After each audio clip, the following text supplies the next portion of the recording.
وقال فرعون ذرني أقتل موسى وليدع ربه إني أخاف أن يبدل دينكم أو أن يظهر في الأرض الفساد. قال فرعون ذروني أقتل موسى وليدع ربه إني أخاف أن يبدل دينكم أو أن يظهر في الأرض الفساد.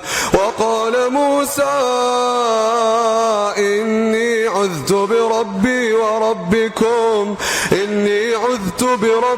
وربكم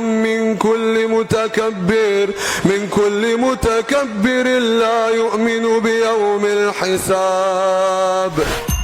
الحمد لله رب العالمين الرحمن الرحيم مالك يوم الدين إياك نعبد وإياك نستعين اهدنا الصراط المستقيم صراط الذين أنعمت عليهم غير المغضوب عليهم ولا الضالين.